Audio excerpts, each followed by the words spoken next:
Hello and welcome to episode 239 of Fergo and the Freak. I'm that bloke from Rugby League Project, Andrew Ferguson. You can find me on Twitter at AndrewRP.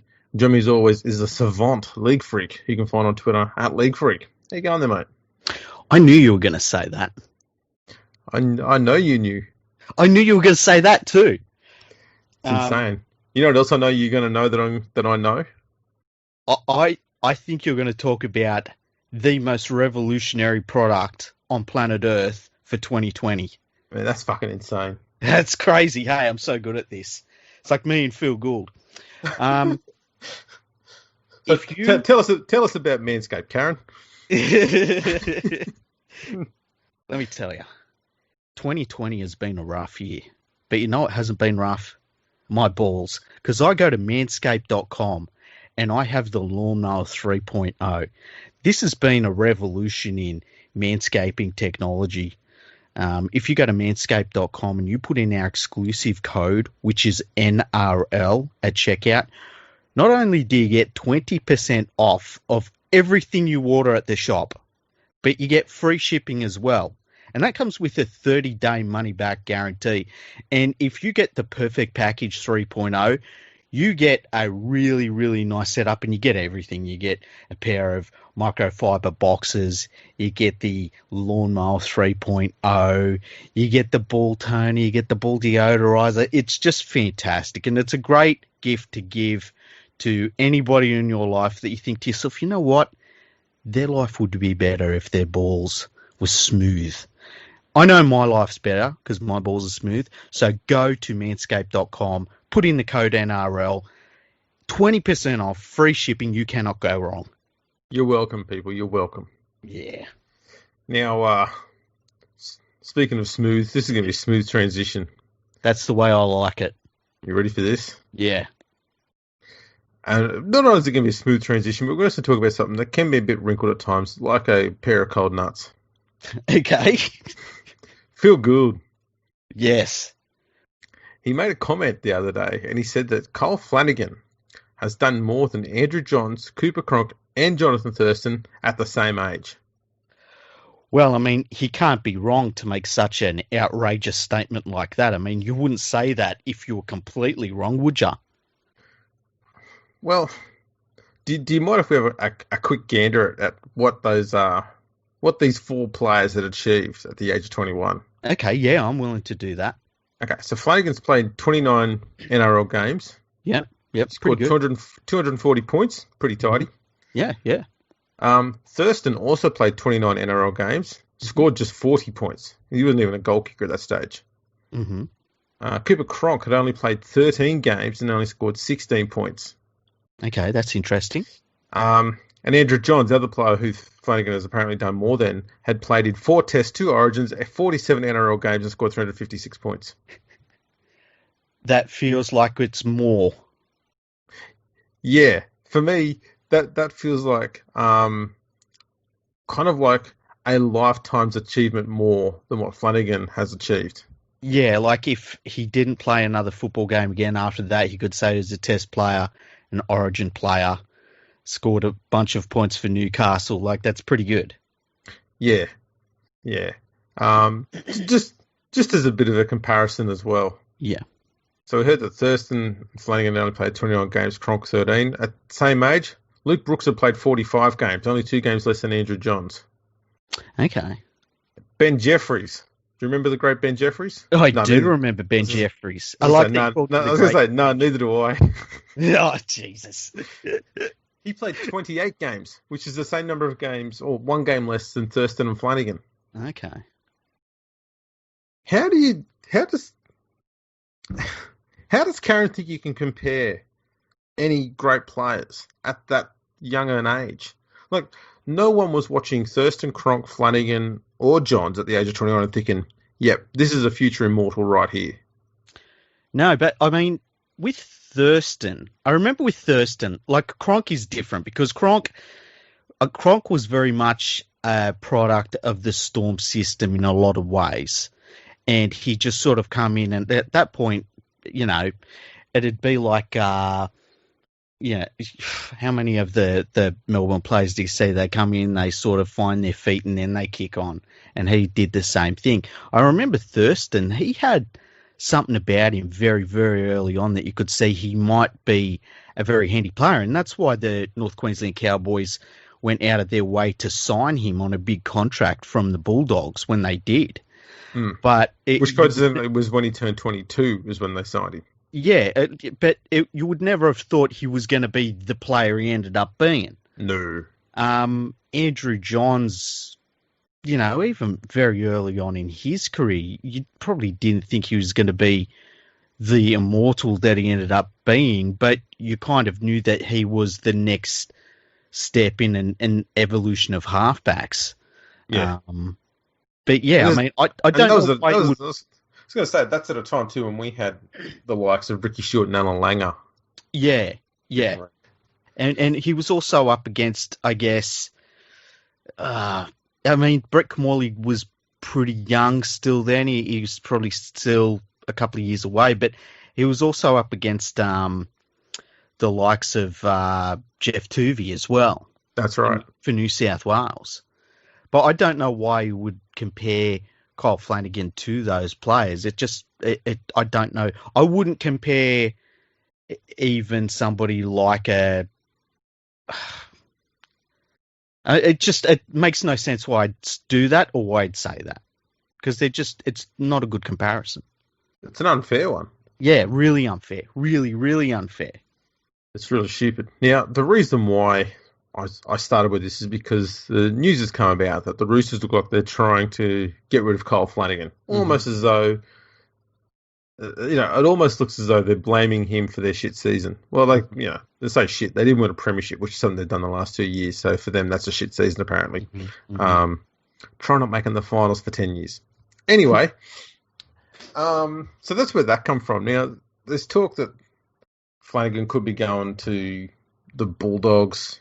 No one knows what's going on there.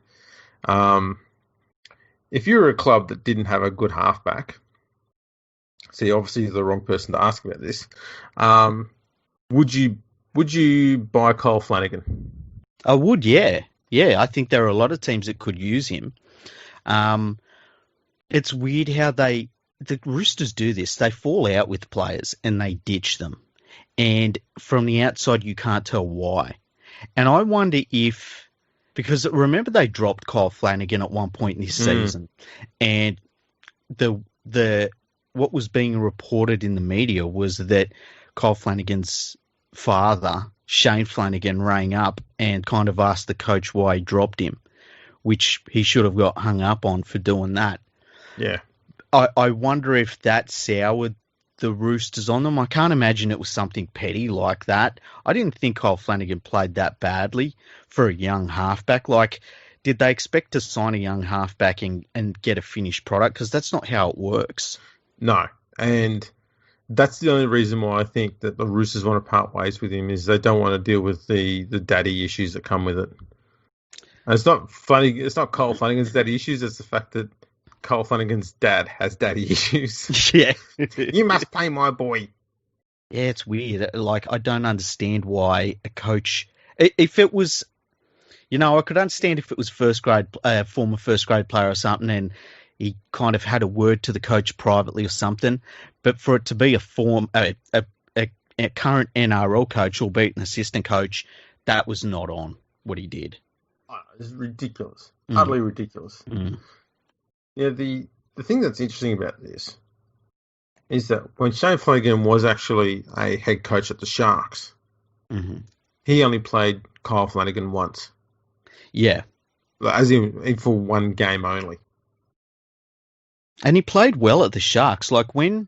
Yeah. There was points last year when he was at the Sharks and you and me were saying they've got to play him. They've got to forget everyone else and play him. And losing him was a big loss. I just can't imagine why the Roosters have fallen out with him so quickly. It makes no sense to me. And, the media is saying that they've got salary cap issues, and that's fine. But, you need to replace him with someone. And I can't imagine that he's on big money anyway. That's the thing. He would not be expensive. No. They're not going to find a better halfback for less money. You wouldn't imagine, hey? No, there's no chance. No chance in the world. But where does Kyle Flannagan end up? Like, he'd be handy at the Bulldogs. They need all the talent they can get. I feel like... Tell you what, if he's a little bit more experienced and able to direct a team, because he was pretty much taking a back seat to Keary, obviously, in the team direction and telling players what to do and that sort of thing. But if he had that little bit of experience in managing a team and steering around a park, he would be perfect at the West Tigers. Yeah, partner with Brooks. Because Brooks needs someone that will do that. I don't think Brooks is ever going to be in a situation where he will be the dominant play caller on that side. And he's going to have to be next year. I can't see it happening. No. I wonder if, and I say this, for every player, best thing Kyle Flannagan could do would be to go to the Storm. It wouldn't hurt him. The thing is, I think the Storm would probably prefer to have a cog in the wheel sort of player like Jerome Hughes at 7, because then you can just allow Munster's flair to do the rest, and Hughes does just enough of everything he needs to, and Munster knows what that is, and he still can work off that. I'm assuming that's how it works. But then, and they've got Lamb, I believe his name's Lockie Lamb, there at the Roosters. They've been kind of toying with him in the lower grades. I personally think he's a little bit overrated. I haven't seen what other people have seen in him, but, sometimes it just takes one game to turn it around for a young player like that. I just think that it's a weird move by the Roosters, and I don't understand. For all of the issues they have, I never thought to myself, well, their halves are a massive, massive problem. It just didn't seem like that was the problem for me. It's a massive knee-jerk reaction, isn't it? Yeah. Didn't make the grand final. Quick sack someone. Yeah. Whereas, there's a lot. I think there's a bunch of different reasons why they had the end to the season they did, and it wasn't on Kyle Flannagan. No, I'd probably go with their captains. Yeah, I think they underperformed. Then you've got injuries. I think a lot of their versatility was taken away. I don't get the hype around Jake Friend. Yeah, I would be shocked if he was back next year. He was really, really bad for them. Pedestrian. Yeah. He was pedestrian this year. And Cordner, I don't think Cordner's a bad player, but man, we touched on the last episode. He's taken too many head knocks. Mm-hmm. And I'm genuinely worried about his brain health, I guess. Because I just think he's probably one or two head knocks away from having to call it quits. And the Keary is Keary had a good end to the season, but Keary's another one of those players where a couple more head knocks and you're starting to talk about his career. And to have a couple of players like that in the side is a real worry. Now, the good thing about Keary is that it feels like he got away from the moments where he'd get a head knock.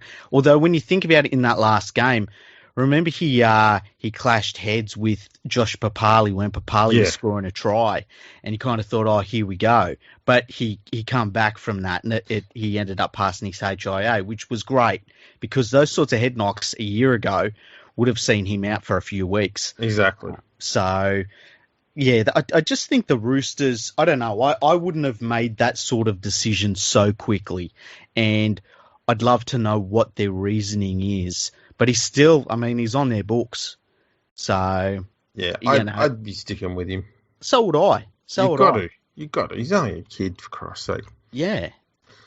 Now, there has been another piece of funny news. We'll stick with the Flannagan thing for now. Yeah, the Flannagan family. But let's get out of the way. So, Parramatta had a bit of a tumultuous past week and a bit. Mm-hmm. With Michael Jennings having his A sample testing positive for some banned substances. Yeah. The club will be really keen to sort of get that sorted out and get away from that sort of controversy, hey? Hence why they've decided, well, someone's decided that they should go after Shane Flannagan. And that someone is Peter Sterling. Yeah. I don't know why anyone would want anything to do with him. Because Flannagan was a real improvement for the Dragons. Well, No. you kind of thought that he might have brought something out of the Dragons as an assistant Well, at least improve their coach, and he defence. didn't. I mean, we talked at the start of the year, we thought that, his involvement there would actually be good for their defence. Mm. And that didn't happen. No, not at all. There was no signs that he was there. No. Although, remember there was a point where they won a few games in a row, and all of a sudden he popped up behind McGregor's shoulder in the box. Do you remember that? Yeah, knife in hand. Yeah, Psycho style. Yeah. That was pretty funny. He had the blades ready. And then, someone took him out before me. Okay. I had someone say, don't underestimate how bad things were at the Dragons. A divided board, a useless head coach, and dogshit roster. Parramatta in far better shape. I said, you know what? In my mind, I don't think any of that stuff matters, because if Flannagan was genuinely that good, the Dragons would have improved, and they didn't. They got worse. Yeah. And I don't know that. Man, I'm worried about Parramatta, man, because I thought this year was their premiership window year.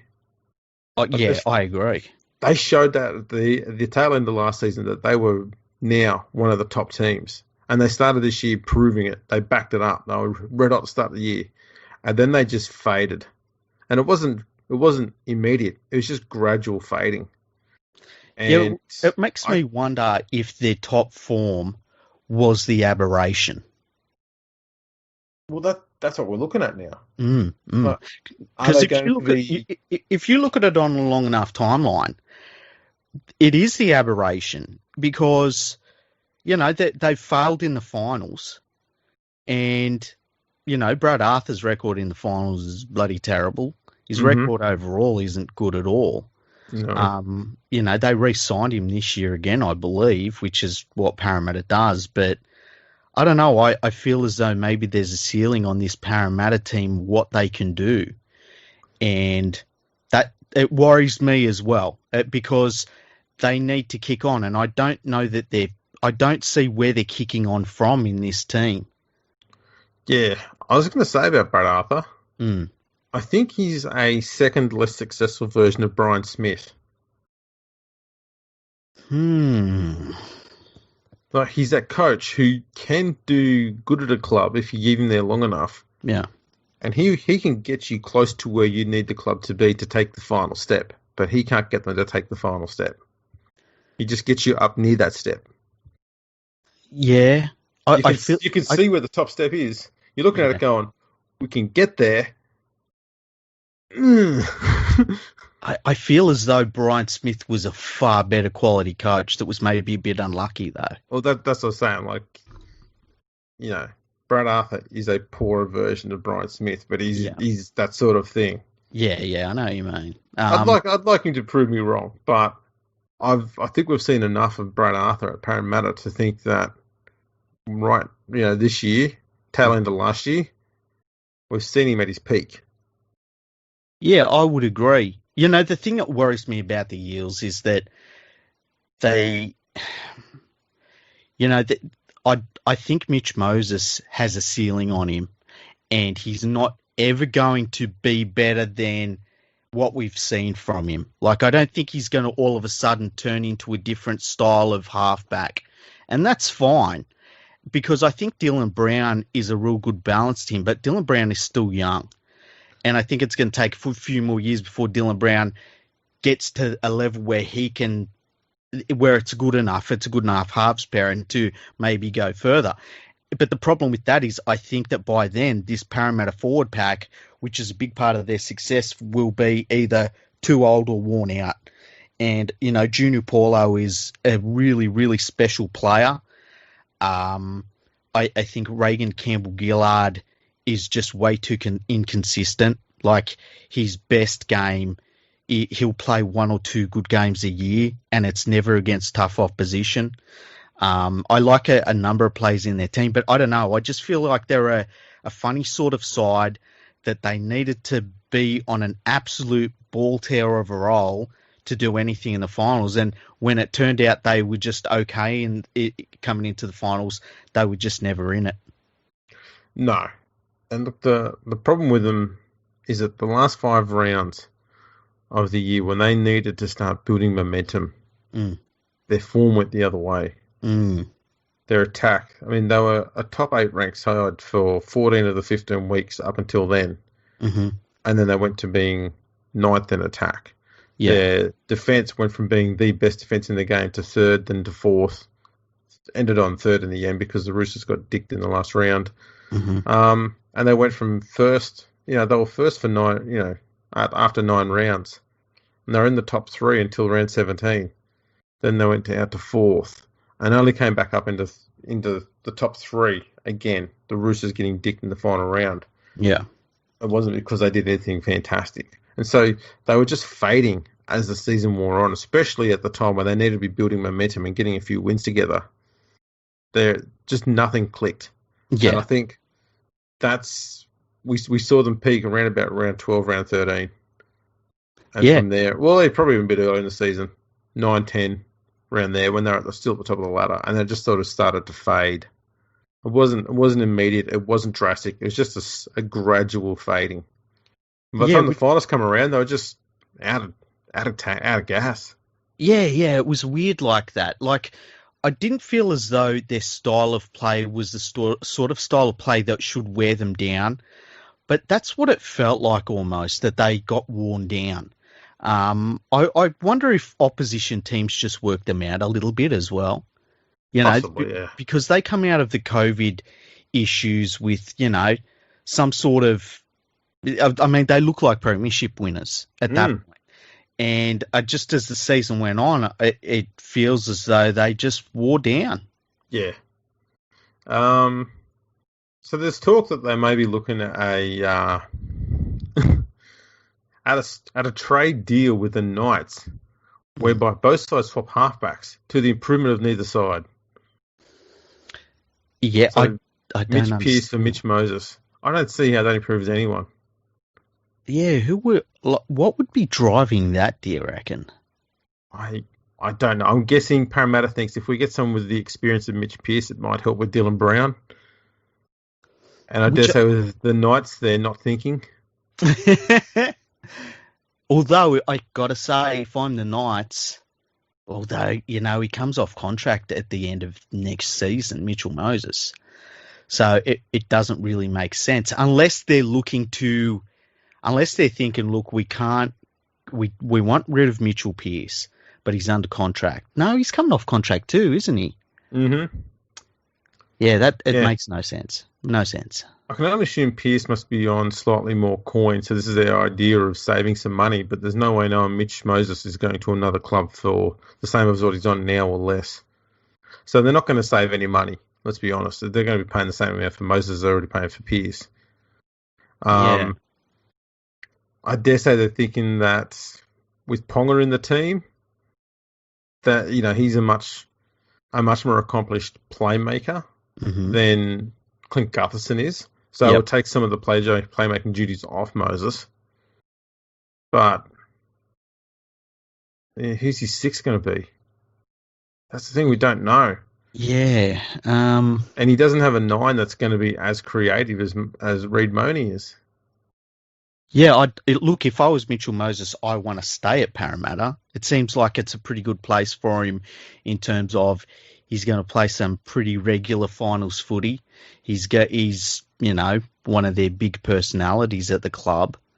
He's got a good halves partner, a good young halves partner. But, yeah, I wonder if that's something that's been driven by the player managers. I'm guaranteed it is. Yeah.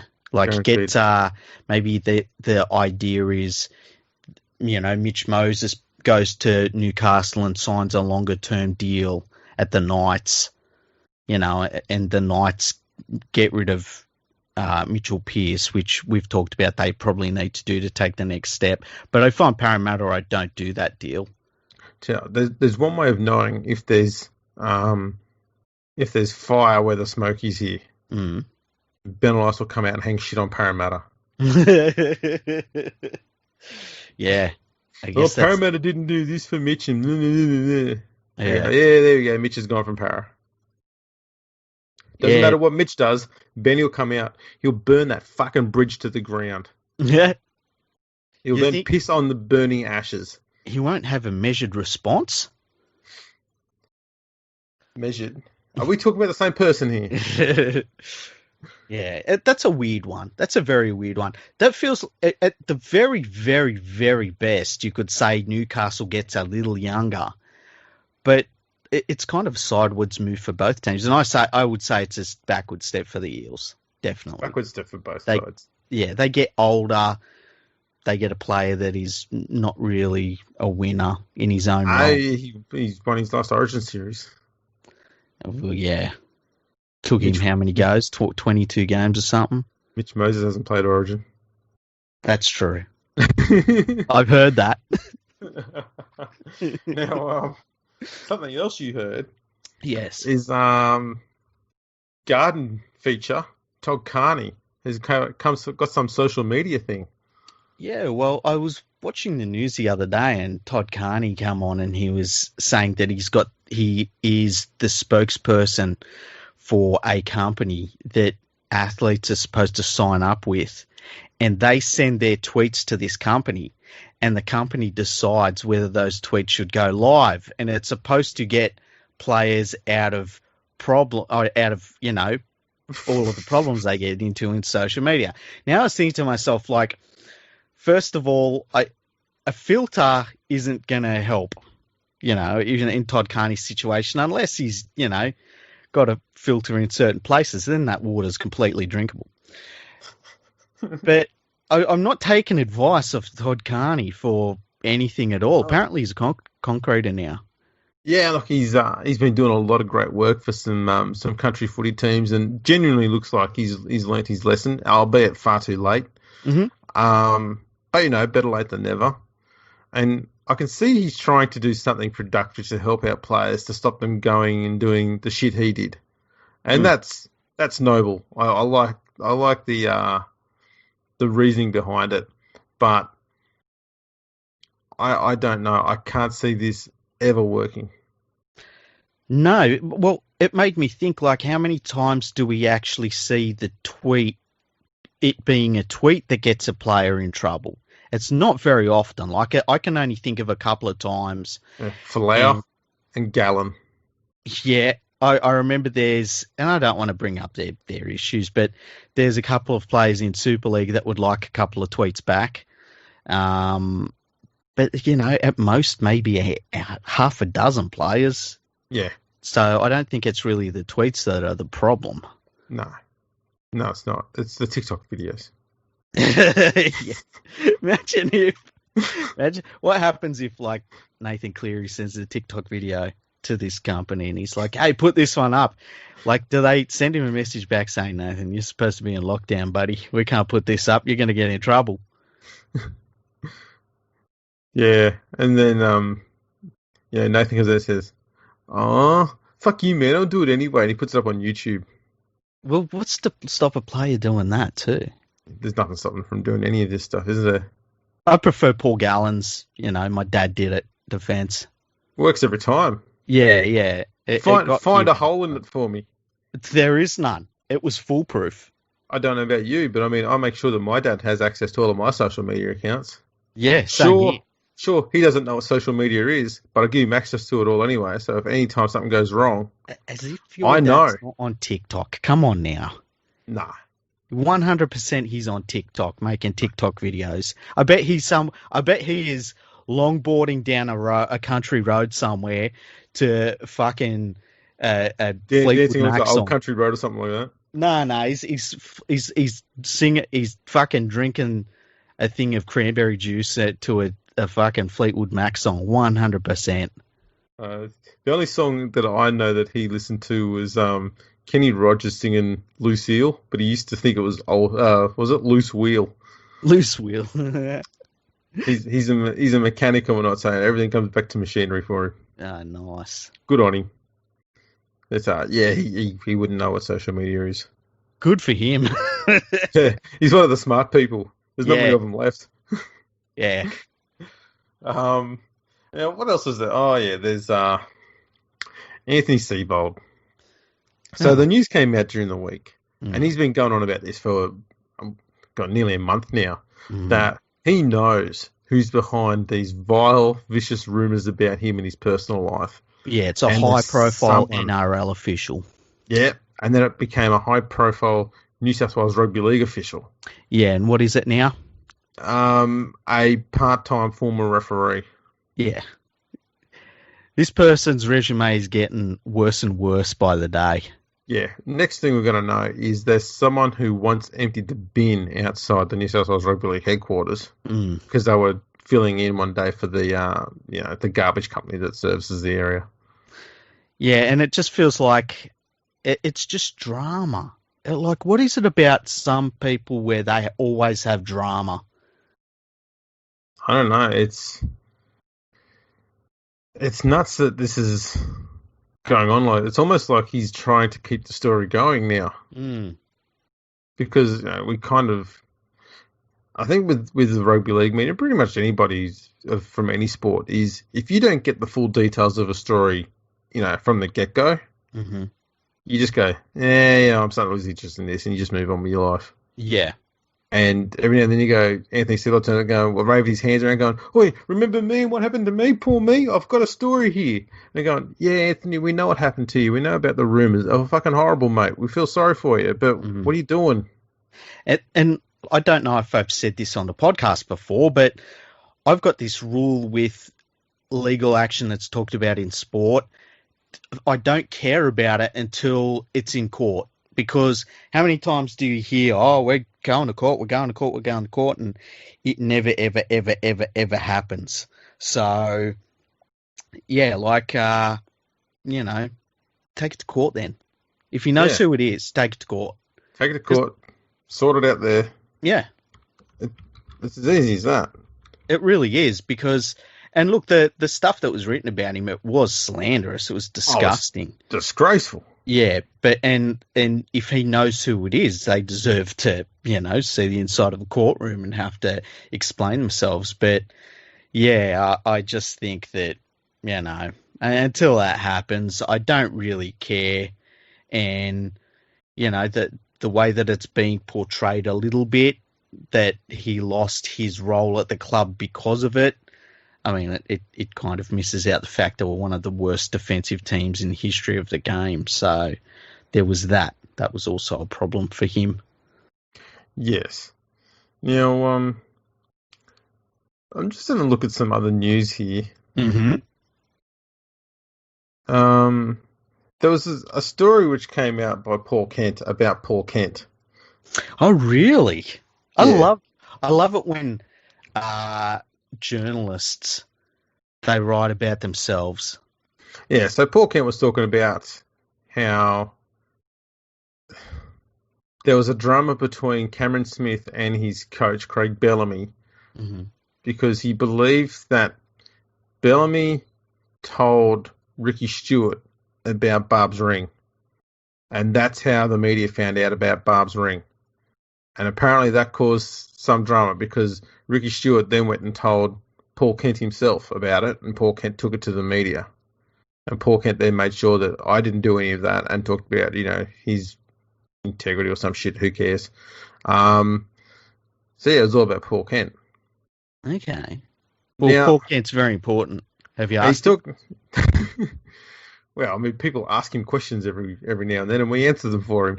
Yeah. That's how important he is. So while that story came out, and talking about some massive rift between the two, I got to say, by the way, you can tell that they don't like one another by the way that they've worked with each other for nearly 20 years and seem to get on really well. But I think that's all for the cameras. Like, remember a few weeks ago when Cameron Smith passed his try scoring tally, his coach's try scoring tally, and he put one up to coach and they were smiling and stuff and it looked like they liked each other. That's all for the cameras, Andrew. Yes. Well, speaking of the cameras, apparently Cameron Smith took a video of his coach Craig Bellamy today. I saw it. Bellamy was trying to change the tyre of his car, but he didn't really have the right equipment. Yeah. Yeah. Because that's the sort of thing you do to someone you hate. No, I've only seen the story. I can see a picture of Bellamy on the ground looks like he's trying to take the tire off with 2 chopsticks. So good luck with you there on that one, Craig. I'm sure it'll work. Poor bastard. And the funny thing was, Cameron Smith is in the background offering no help and laughing his ass off. And like Craig Bellamy, because he's a coach and coaches are weirdos, is refusing to ask for help. Yeah. And it looks like he has no idea what he's doing. It was just so perfect. And the quote I can see there is he's saying, "I'm changing the fucking tire." Yeah. Oh, man. Yeah, they hate each other's guts. It's pretty obvious, eh? Oh, yeah. So they don't like one another, apparently. But it's funny because that story, that fun, jokey story, comes after we had Hood Ornament bitching and moaning because Cameron Smith been telling him what he's going to do with the rest of his career. Mm-hmm. And Smith saying, "I'll tell you when I'm good and ready." Yeah. And then we have this story come out about, there's some sort of drama there, and all of a sudden you find out, oh, no, they're just mucking around, and Cameron Smith gets on perfectly fine with him. And now there's a story from Paul Kent again, saying, "Smith could disappear and we might not know." You know what? And it's his way of criticising the NRL for not doing anything to farewell Cameron Smith, because Cameron Smith could be about to retire, not that he's confirmed it or anything. So, how are you supposed to perform a farewell for someone when you don't know if they're going to be farewelled or not? Yeah, like, and you know what? This is going to sound outrageous when I say this. I'm pretty sure that everyone knows that Cameron Smith exists right now, and if he stops playing, it'll be noticed. Like, I just feel like when the player that's played the most games in the history of the top grade in Australia, if he stops playing, someone's going to notice that. Exactly. It makes no sense. Again, it's just weird. You know what? The thing about this Fox Sports writers, they're bloggers. They're not journalists. They're dead set bloggers. Like James Wood Ornament, he's a blogger. He's not a fucking journo anymore. And obviously Paul Kent's going down the same road. And that's fine. But own up to it. Say you're a blogger. I like the fact that people refer to them as journalists, though.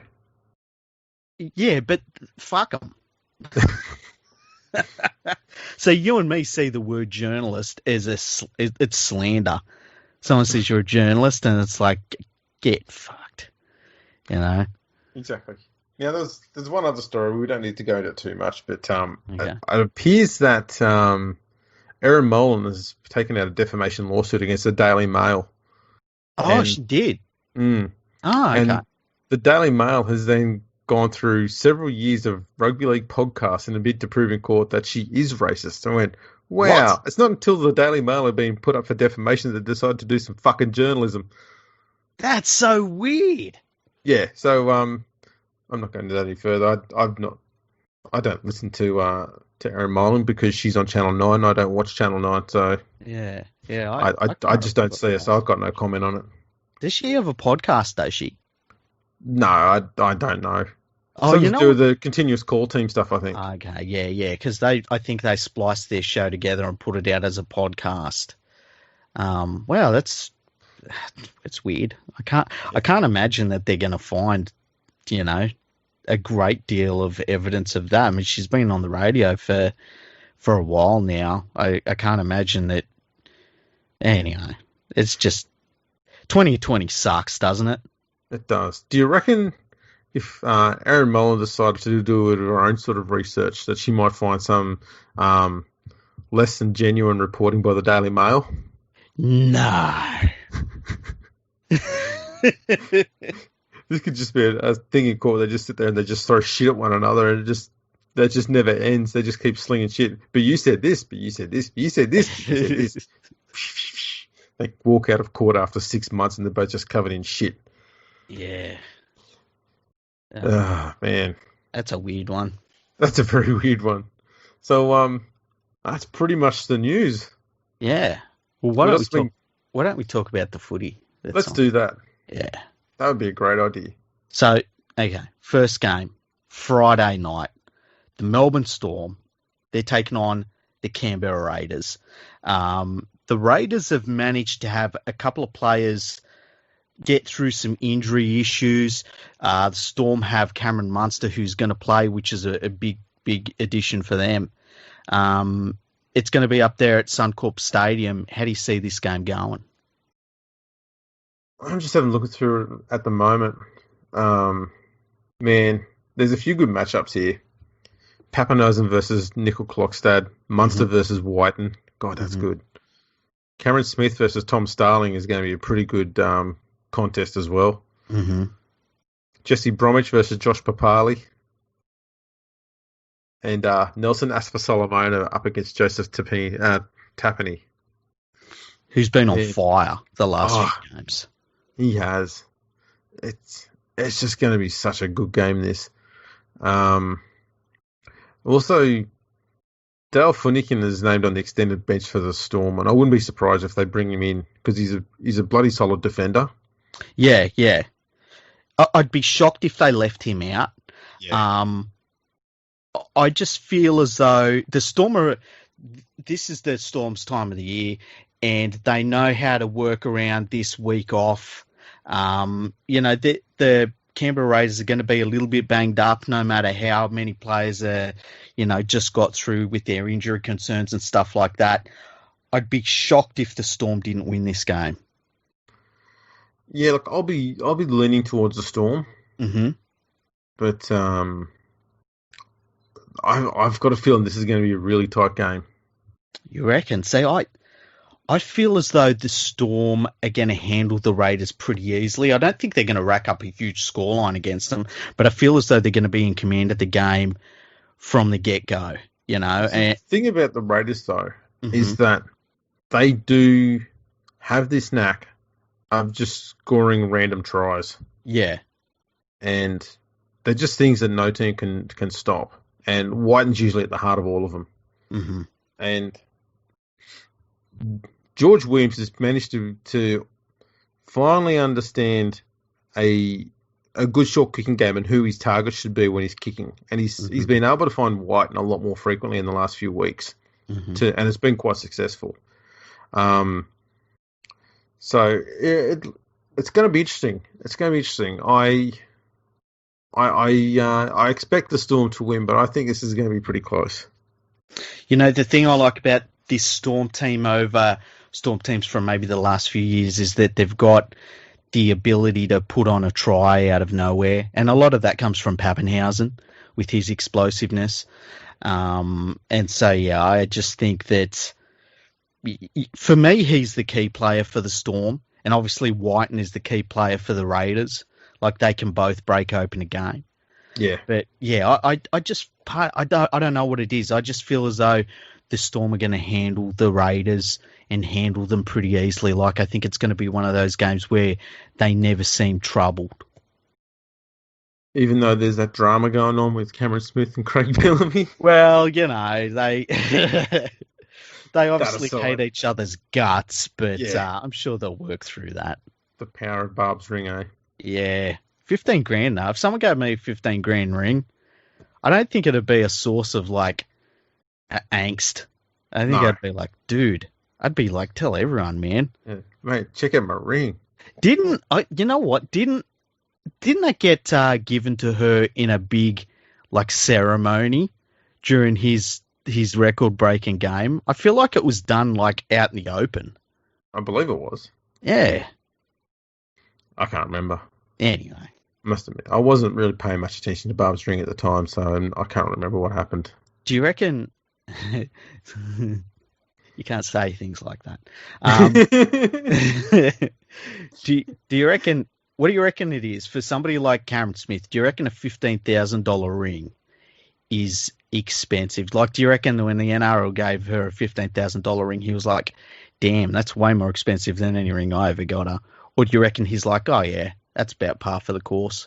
I don't know. I think he's probably just gone, that's pretty cool. I've earned myself a few brownie points there. Every time she wants to get the shits with me over something, I'll just say, remember that $15,000 ring? She's like, fuck, he's got me on that one. All right, Cameron, you can go ahead and get on the piss. Yeah, he's like, yes. But then, like you say, look at the ring on your finger. You know why I got that? Because I played, 365 games, was it? The previous record, something like that? Something, it was around there. Yeah, it was around that, But then, of course, he could say, and most of the other stuff as well. That's from my footy. Yeah. With the house. Yeah. The boats. The boats. All the electrical equipment from Harvey Norman. Yeah, that extension. Yeah. All those gift cards we've got sitting in the spare room. Good times. Good times. Second game, Saturday. Panthers versus South. Now, for South, this is an interesting stat here, guys. South's last 3 games, they've scored at least 6 tries in each of their last 3 games. Mm-hmm.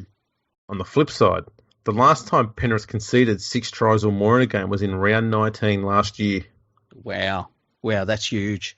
And that's what it's going to come down to is whether Penrith's defence can withhold South's attack or whether South's attack can get through Penrith's defence. Yeah, and I don't know how it's going to work out. I mean, because South's attack just looks so extraordinary at the moment, and you kind of think, well, how can anybody stop that? But when you've watched Penrith's defence all year, they haven't really let any teams put up a big scoreline, really. So you would think that Panthers' defence should snuff out a lot of their attack, and if they can do that, I mean, the Panthers' attack is pretty good in its own right as well. Well, that was going to bring me up to my second point, which was even when teams have managed to put on some points against Penrith, Penrith have been able to go toe-to-toe and attack to cover. So the biggest examples, are round 2, the Dragons scored 28 points against Penrith, but Penrith scored 32 points and got the win. Round 9, Cronulla scored 24 points. Penrith scored 56. And then in the first week of the finals, the Roosters had 28 points, Penrith had 29. Yeah. And those are the only 3 times this year when an opponent of Penrith has scored more than 16 points against them. Which is ridiculous. It's absolutely ridiculous. Yeah. They're going to be missing Kickout, but they bring in Capewell. That'll give them more mobility, which I think is something that you'd like against this South team. Cody Walker's on absolute fire. But, Penrith have had that week. I think that week off, especially this year, is gold. And, I find it hard to tip against the Panthers in this one, as absolutely irresistible as the Bunnies' form looks. And a lot of it has to do with the fact that the Bunnies' forward pack has been pretty good over the last month or so, but this Panthers pack is the best pack in the game, and it's ridiculously deep, and, their bench is as good as their starters, so you get no respite in that area, and I think that eventually that's just going to wear the Bunnies down. That's kind of the thing that's going to separate these two teams for me. I don't know if it's going to be a high-scoring match. I wouldn't be shocked if it ended up being like a less than 20 points is the winning scoreline. And if it turns into something like that, Penrith will win. If it ends up being a high-scoring match, as you say, Penrith have shown that they can go with high-scoring teams and still beat them. So I just find it hard to tip against the Panthers. I know the betting odds are very heavily in the Panthers' favour as well, which is interesting. But, what do you think about it? Because obviously I'm biased, Well, you know what? I just hope it's it's dry weather footy. Because, I don't think it'll be a high-scoring game, but I think it will be a very open and fast-moving game. And I'd love to see that. So I think I too am backing Penrith in this one. But this will be their biggest test of the year. Yeah, I agree. Not just because of who they're up against, but the pressure too of getting to the grand final. Yeah. It's going to be an awesome contest. I'm really looking forward to these two games because they're not going to be boring defense-riddled games. But at the same time, they're not going to be games where the defense is completely owned and looking like tatters. I think South's defence is the only one that's a bit worrying at the moment out of the final four. Mm-hmm. The other three teams have all been pretty rock solid with defence for the most part of the year. But South's attack, right now, they are the form attacking side in the comp. There's no doubt about it. So that kind of makes up for their lack in defence. But they're going to need their defence to be much better this week because the Penrith attack is pretty damn spot on. Yeah, it is. And they've had some time to get over those injuries and things like that. Not that they had too many injuries. The interesting thing here is that, like, the Panthers and South Sydney, I don't think they've ever met in the finals before.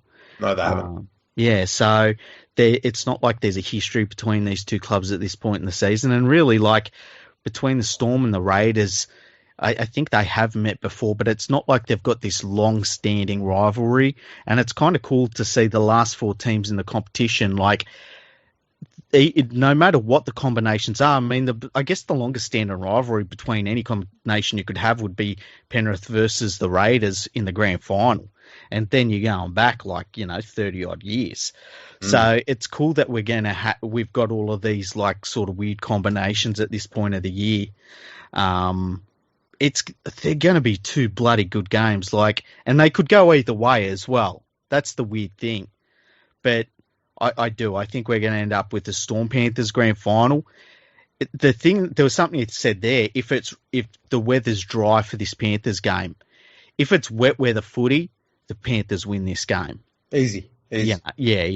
Their style of forwards are just perfect. Well, it's more the fact that South will not be able to play the open second phase play type of footy that they've been playing for the last few weeks and been killing everyone with.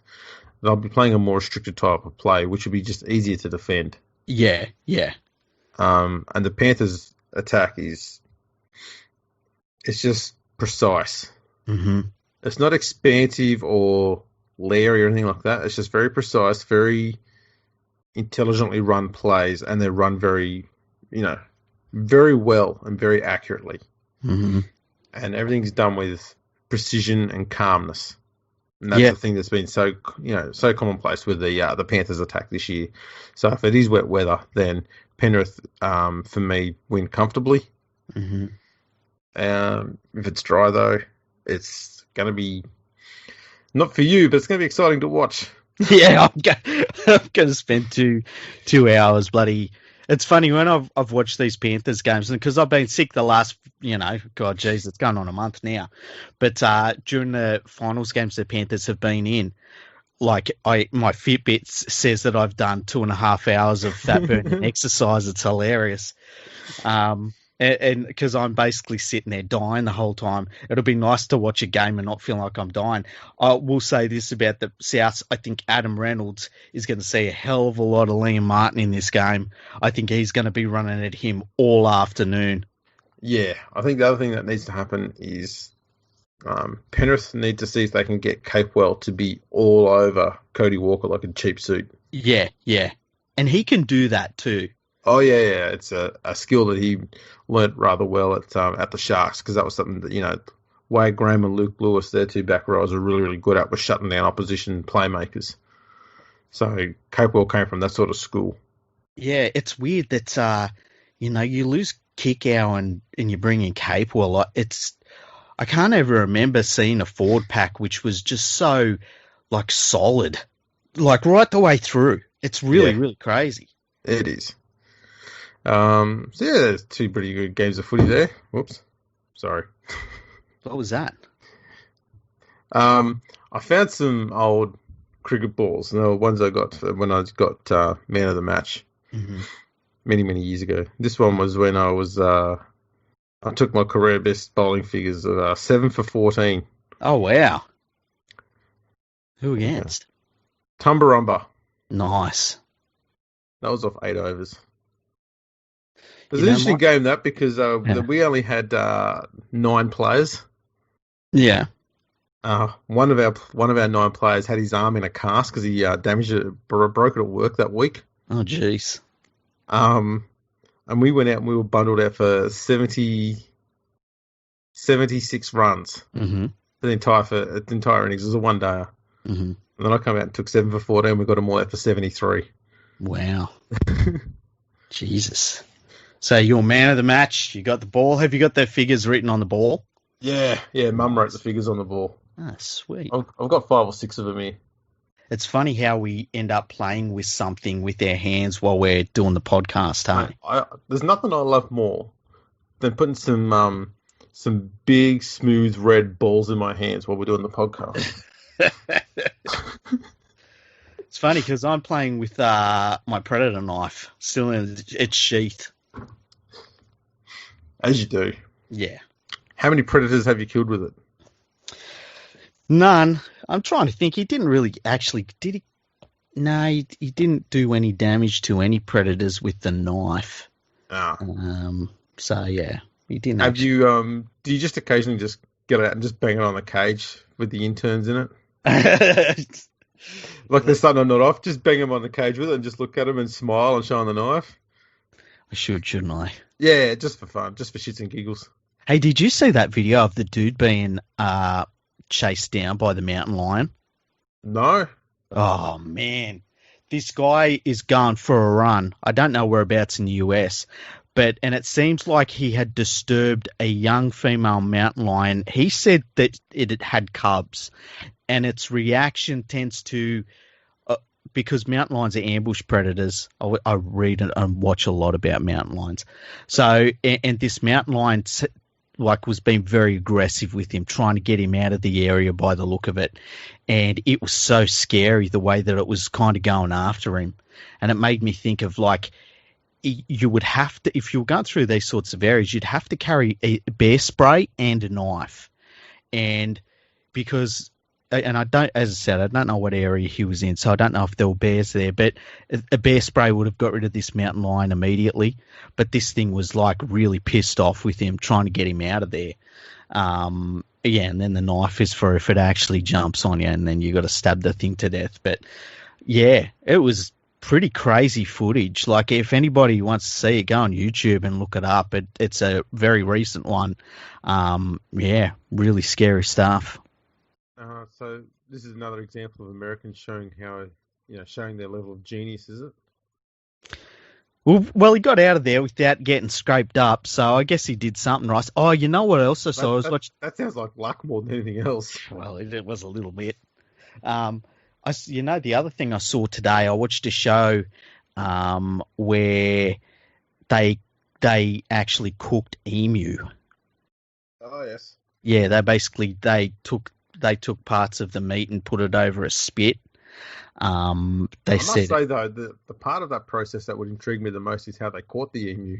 Well, it was dead. They got it dead, and then yeah, but how did they get it dead in the first place? Is it just something they found on the side of the road? Good hit by a truck 3 weeks ago.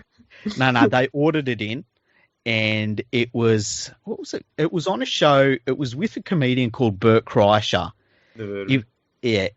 If what was it called? It was called like The Cabin or something. It's brand new on Netflix.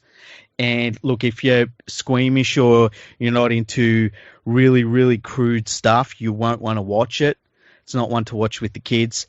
But one of the things they did was they got an emu from an emu farm, sent in a cooler to them, and they tried to butcher it themselves and didn't know what the fuck they were doing. And then the person from the farm turned up and got some meat off this emu for them to eat. And apparently it wasn't that great. No, it's a bit tough. Yeah. So yeah. So I thought I'd bring that information to our listeners because they love it when we talk about eating weird animals. Yeah, we've got some sick listeners. Yeah, we really, really do. Some disgusting people listen to our podcast. Now, have we had any emails? I thought I'd spring that on you without any prior knowledge. You know what? I think we did on the podcasting website, which is fergoandthefreak.com. If you go there and I'm not trying to get some time here while I open it up. No, if you go to No, not at all. Not professional at all. Here. Never, ever will you find us pandering for time so we can get something done to make it sound like we prepared all of this. Exactly. Okay, it's open now. So we got an email from Lightning McQueenbian, which is, you've been to McQueenbian, haven't you? Yeah. Beautiful part of the world. Beautiful. And he says, so it's Lightning McQueenbian. He sent this on the 13th of October. He says, "G'day, cunts," with a KH. So we can say that. "Now that Mitchell Moses has shown how useless he is without proper motivation, should Parramatta make an offer to Benji Marshall for a season to light a fire under Moses' ass if he's still keen to play? Cheers." It wouldn't be the worst thing Parramatta did. Yeah, I agree. And add a little bit of attacking flair to the game that Moses, when his form gets down, he gets very one-dimensional in his attack. Mm-hmm. And it's usually pass early or kick early. Mm-hmm. It gets very easy to defend. But when his form is good and he's playing well, he's doing everything right. He's running, he's taking on the line, he's running a lot more, he's passing closer to the line. Mm-hmm. His long ball and his short ball are much, much better. And he's shown a lot more commitment to the attack. And at the moment, I think mentally, he's playing as though he's still injured. Mm-hmm. And you'd see this an awful lot with a lot of players. And I think that's something that they'll only get rectified through a good off-season. Yeah. And I think you'll find that, I'll give him credit where he's due. He had spent most of the year playing really good footy. I think one good off-season and really stretch out that leg and make sure that it's all working fine, we'll probably find that he'll start round one next year in pretty good form. But if he's not, Benji's a pretty good replacement for anyone. He really is. And like I've got to say, I would be far more concerned about playing the Parramatta Eels with Benji Marshall as their halfback than Mitchell Moses, like at the moment. Yeah, because I think Benji too would be really good for Dylan Brown. Yeah, so do I. And it'd give them two attacking pivot points on both sides of the field. Two playmakers on both sides of the field as well. But I can't imagine Benji's going to sign on to be a third wheel somewhere, though. I think he would only sign on. I feel like he would only sign on if he was one of the starters, or if he'd go into the season with the idea of being a starter, or if he was going to a team where he's the third wheel, but damn, they're a proper out-and-out premiership contender. I think he'd be happy if he came on as a bench player as well, a utility player off the bench. I think he'd be fine with that. But how would you play him? Like, would you play him as your backup hooker? Or he can. He's done it before. He can play at centre. Mm. It's a bit riskier now because his defence is just not there. Mm. But in defence, you could probably hide him on the wing and bring your wingers in one spot. Yeah, I know that he did that for a long, long time at the West Tigers, or defended right in the middle with two props either side of him. Mm-hmm. So that's also an option. So go to a team that's got good prop forwards, who are really good defenders. That would be your first thing you'd look at. But yeah, he'd be an absolute handy pickup for any team's attack. There's no doubt about it. What about Benji to the Newcastle Knights? That would be very good to see. Yeah, because obviously Mitchell Pearce isn't a playmaker. He's a hooker that's played at halfback his entire career. But can you imagine what Benji would do with Kalyn Ponga there? I mean, that would be terrifying. I think the thing that would excite a lot of people about Benji at Parramatta is having those wingers running onto the passes he throws. Mm-hmm. Jeez, I mean, you saw the West Tigers attack wasn't much chopped this year structurally, mm-hmm. but they managed to score plenty of points. And I mean, up until the second last round, David Nofaluma was the highest try scorer in the comp, thanks to Benji more than anything. Yeah, and I feel like that's something that the Eels didn't have, was that worry that all of a sudden the wingers got the ball. Like, it seemed as though they had to put it through the hands to get the winger the ball, and the damage that the wingers were doing was mostly on kick returns and things like that. or going in the middle of the field. But it wasn't like what you see at, say, the Penrith Panthers, for instance, where you'll see Cleary put a ball out to his outside backs in some space. Like, you didn't see that too often from the Parramatta Eels. And I think that's what they're missing in their attack. Yeah. Yeah, no, I agree on that one. Yeah. Did he have anything else to say? No, that's it. I think we're done, hey? Oh, is that it? Yeah. Oh, there we go. People, send us your emails. As Freaky said, go to the website, fergoandthefreak.com, and you can drop us an email in there, ask a question, give us some feedback. We'll read it out and answer your questions where we can. You can also get in touch with us on Twitter and Instagram at Fergo Freak Pod. We're on LinkedIn, YouTube, Facebook, so get over there and like and subscribe and all that sort of stuff over there. That'd be fantastic. Go onto your podcast listening device and make sure you give us a 5-star review, rating and a review, and we'll read that out and put it up on the website as well, as long as you keep it positive-ish. Yep. Yeah. And the more random, the better too. Like if you say you can, as long as it's positive, that's the one thing. You know what I'd like to see is people give us a 5-star review and like a 2 or 3 words saying, great podcast, and then give us a recipe for something. Maybe for a recipe for a random animal. Yeah, like that's quail soup. Yeah, super random though, like a armadillo one. Yeah, there you go. It's shell. Armadillo sausages and potatoes. Yeah. Yes. 100%. There you go. So get into that. Tell you what, if people go to my Twitter feed, I'm doing a poll about which of 4 halfbacks you would take as a 21-year-old. Oh, yes, we're going to discuss this. Let's do it now. Well, here's the thing, right? Because I only put the poll up today, and it's for 7 days. And what I was thinking is we can do an episode maybe next week where we look through, you and me pick a bunch of 21-year-old halfbacks from the game's history, and we choose who we think would be the best player to pick to build a team around and why. Because I know that I could only choose 4 players, so I chose 4 specific players for my poll, but I think it will complement a really good podcast we could do next week. 21-year-old halfbacks. Yes. That could work. Yeah, I reckon, hey. That could definitely work. The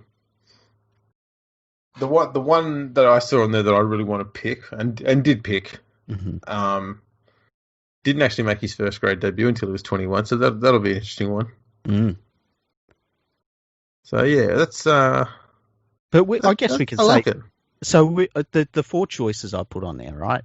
I put on Andrew Johns, I put on Duncan Thompson, I put on Peter Sterling, and I put on Nathan Cleary.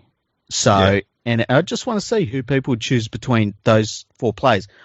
I'm not making any assumptions. I'm not making any statements. I'm asking a question.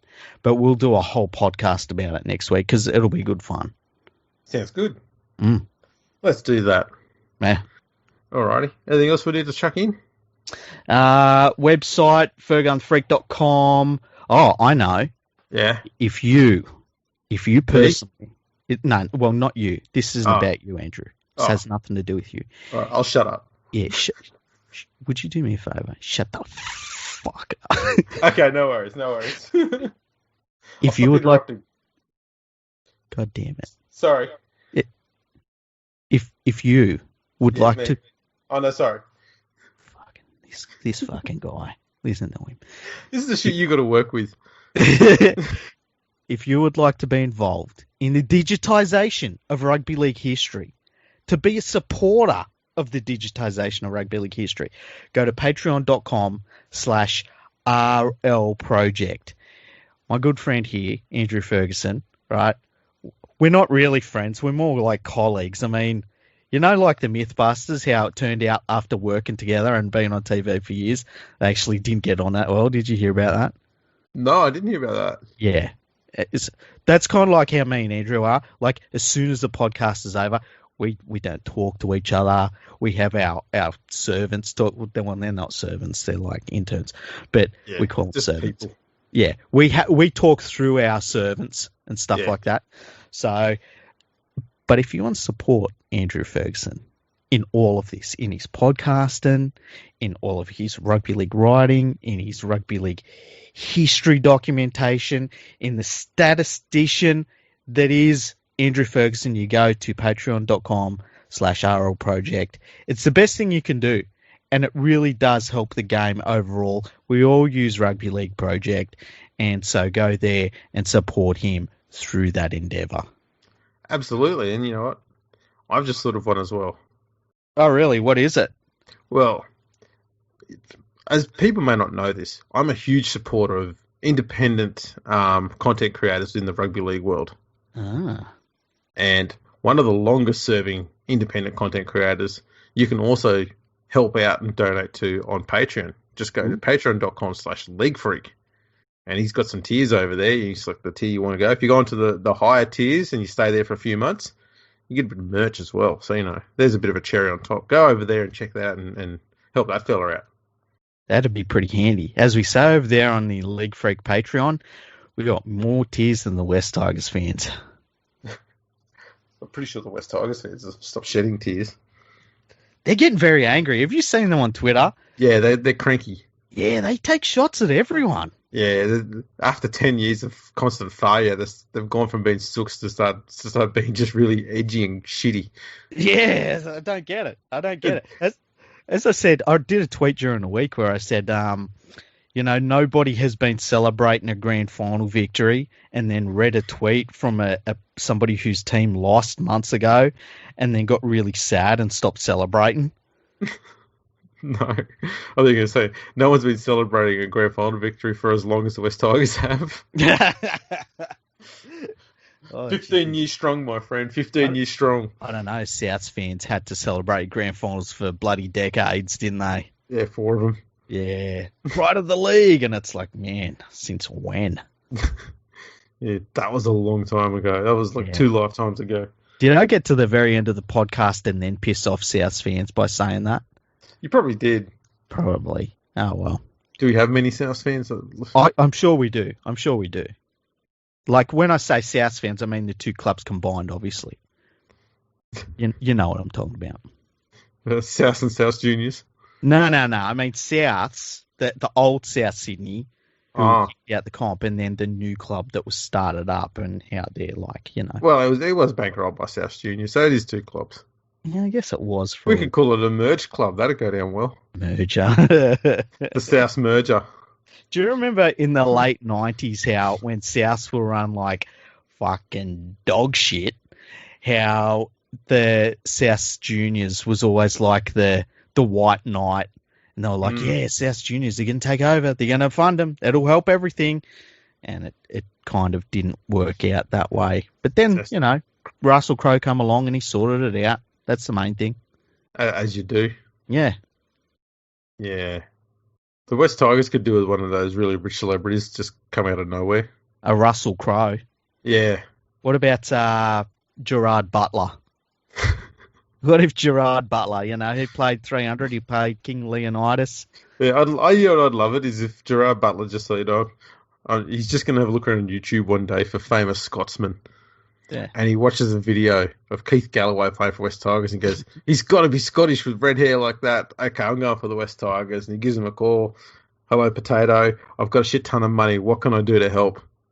And Potato says, can you get Robbie Farah to play? I want Scotsman in the team. What about that Coot fella over in St. Helens? We can get into the club. That's a great idea. And you go, oh, Jesus Christ, what have we done? He'd say Coot different. He'd be like, Coot. He'd say it weird. He would. Who would be another cool celebrity to have as your saviour? As your saviour. Arnold Schwarzenegger. That would be cool. What if you got someone weird, like randomly, say you wake up tomorrow and the newspaper headline is John Travolta? No. Don't. Stop. Jennifer Love Hewitt buys the West Tigers. That would be weird. Michael Douglas. Oh, Michael Douglas. That's a good one.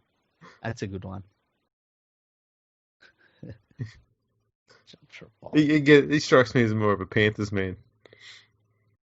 Yes. Yeah. I don't know. I think Tigers or Panthers. I don't think he'd mind. Yeah. I don't know. I reckon he might go to TikTok and go, Penrith, that's the team for me. What the fuck? I'm trying to be good here, Andrew. You're trying to take me into... Are you trying to call me a bad influence? Yes, I am. I'm calling you a bad influence. I'm an innocent, very lovely person. I wouldn't be a bad influence on anyone. I don't know what you're talking about. Oh, shit. Who'd be another really cool celebrity to have? What about Ric Flair? Liam Neeson. Liam Neeson. He's Irish. He'd need Pat Richards in the team. So he's definitely going to be the West Tigers. Yeah, definitely has to. What about... Who was the celebrity? There was always this rumor of a celebrity that was going to make... And it was always in England, and it was this celebrity that was going to make a rugby league movie. I think it was Mickey Rourke.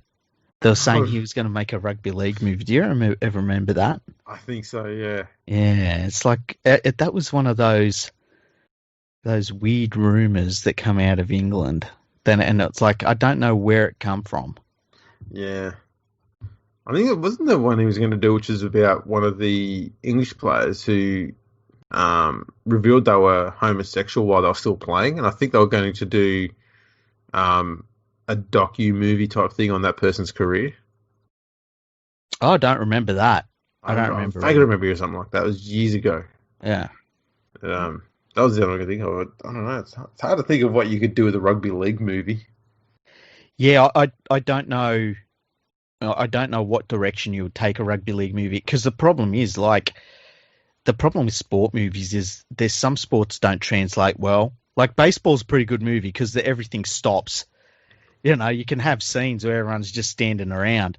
So that work translates pretty well. But then you've got other sports where, like a dynamic sport like rugby league, I don't think it translates too well. It's more for a documentary. Yeah. You've got to pick an actual game where something really absurd happened that was really important, I guess. So maybe a movie on the Rorke's Drift test. Yeah. That could probably go across well in a movie, but it wouldn't be too many. What about if you did the what was the one about the Earl Park riot? That's another one, yeah. Yeah, but you did it from you almost did it like an Alfred Hitchcock Psycho sort of thing, but you just followed the one dude who went home and brought the axe back to the ground. Yeah, just have it all focused on him. Yeah, but it peters out at the end because he doesn't actually axe anyone. Yeah, the police bloody stop him. Yeah. But that's it. You could probably have a cliffhanger and just have him getting the axe and he's just circling the ground, and then the screen just goes black, and that's the end of the movie. You don't know what happened.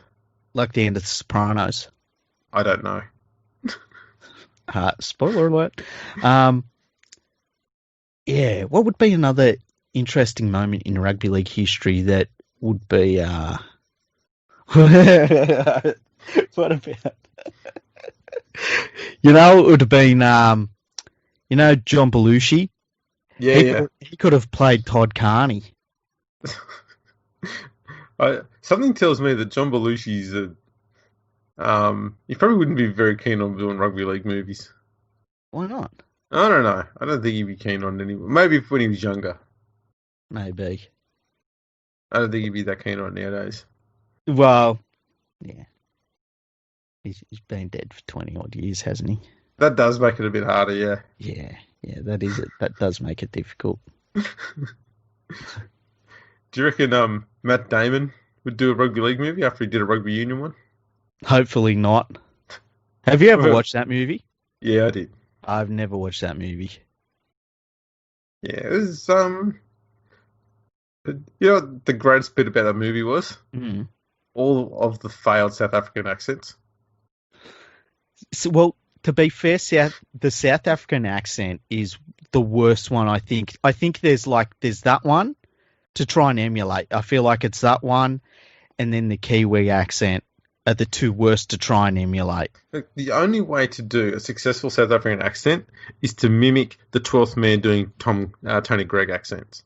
Yeah, pretty much. He's probably the most successful at it, isn't it? Absolutely. But yeah, the that film, was it Invictus? Was it like when you watch it was like every single person in the movie came from a different dialect of South African language. Was it the real story, or was it just a bullshit fairy tale one? A bit of a crossover of both. Okay. Yeah. Okay. I think it was spoken from the perspective of Nelson Mandela. Ah, okay. Who played Nelson Mandela in that one? Was it Morgan Freeman? Yeah, that's the one. There we go. Yeah. Old American guy. Yeah, played God. His best role was God. Yeah. So good as God. Well, we've got a bit off track. You actually know who would make one really good rugby league movie? Who? Bruce Willis.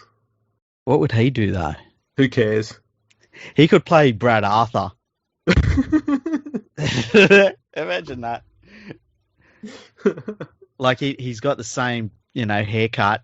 He just have to get. When you see great idea. He could be Nathan Brown at the Dragons, and the whole action scene could just be him slapping the shit out of Trent Barrett. Yeah, that would be good, eh? Who Who would play Trent Barrett though? Who's a Hollywood actor who we could hate that we'd love to see getting slapped around? Dangerous territory. Yeah, that is. It'd have to be someone that looks good in eyeliner.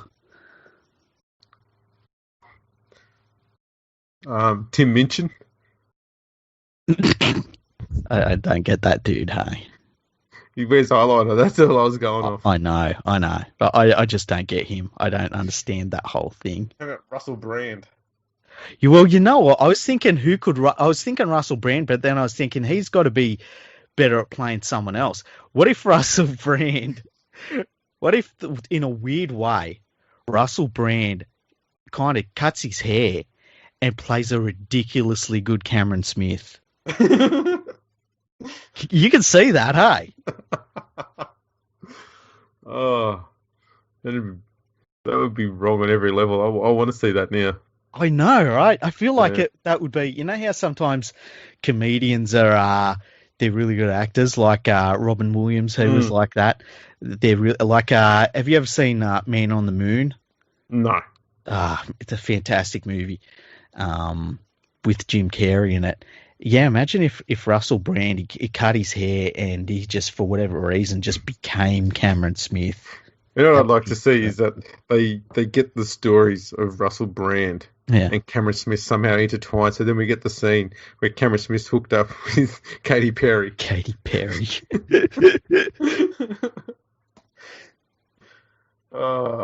Anyways, that's a rather random way to end the episode. Yeah, it really is. The podcast ended 20 minutes ago.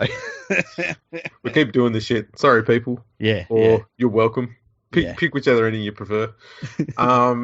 Thanks for tuning in. Always remember, you check out our friends over at manscaped.com. When you get to the checkout, put in NRL. You'll get 20% off for free shipping. That's our gift to you. I guess that's pretty much it. Yeah. Thanks, everyone, for listening in. And we'll catch you later.